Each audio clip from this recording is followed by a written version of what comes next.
The ECM motor is a brushless DC three-phase motor with a permanent magnet rotor. Motor phases are sequentially energized by the electronic control powered from a single-phase source. There are basically three components that make up the ECM motor. The main motor body that contains the windings for the motor, the electronic control on the back, and the permanent magnet rotor that rotates inside the windings of the motor. One of the most common calls that we get in tech support regarding ECM motors is from the tech. He says that he has line voltage to the motor, but it's not running. And we have to explain to this technician that line voltage is supplied to the motor at all times, but that does not command the motor to run.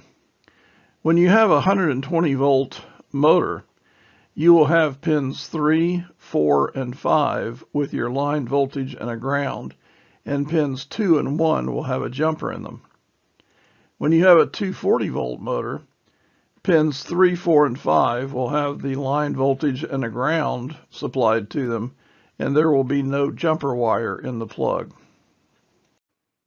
The ECM motor, being powered all the time, then receives its command to run from the control voltage supplied either to the 16 pin on the older 2.3, 2.5 motors, or through the 4-pin connector on the 3.0 and later ECM motors. So the top pin here is your high voltage, and in this application we see there is no jumper in pins 1 and 2, and so this would be a 240 volt motor. In the bottom pin, this is a 16-pin connector, there are 4 wires connected, which are the communication wires from the control board to the ECM motor.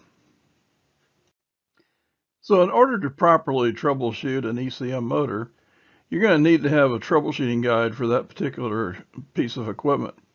Most manufacturers have troubleshooting guides that will have the values that you're looking for on these communication lines to determine whether the control board is sending the correct signal to the motor or the motor is just not reacting to the signal. In the troubleshooting guide, for example, code 41 for a carrier furnace is blower motor fault.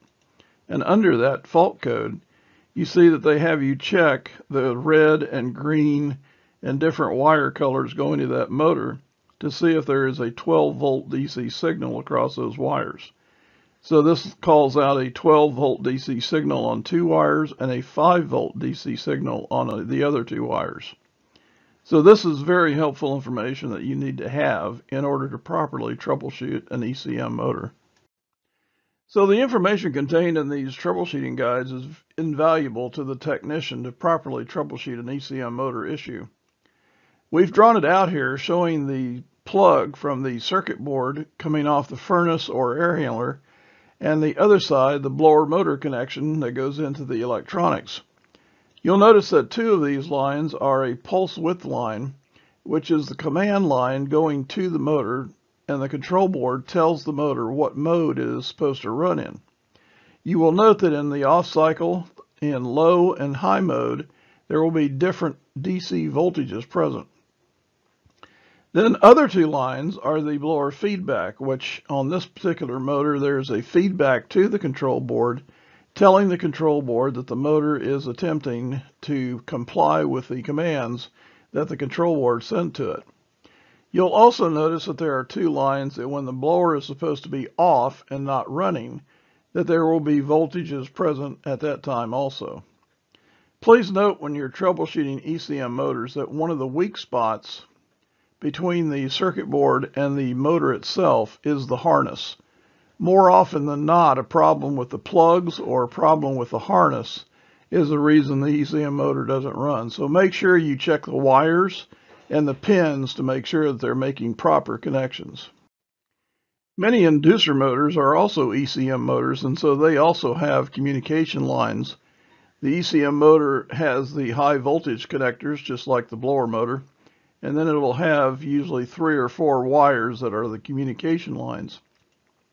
In this particular case, you have 2 lines that are the pulse width line between the control board and the inducer, and then you have the RPM feedback that tells the board what the inducer motor is running at. If it's running at the sufficient RPM to maintain ignition and to close the pressure switch, the furnace will continue to run. If the feedback tells the board that it's not running fast enough or running too fast out of range, it will shut down the furnace. So there are basically three different types of ECM motors. One of them is a one-way communication motor. The control board tells the motor what mode of operation to run in, and all the CFM data is stored in the electronics of the motor. The second type of ECM motor is the two-way communication. The board commands the motor to run at a certain setting, and the motor communicates back to the board that it is running at that setting. And then there's the ECM motor that operates on 24-volt inputs for different speeds, and the CFM values are stored in the motor electronics. So there's a 24-volt output for heating mode, a 24 output for cooling, and a 24 output for constant fan.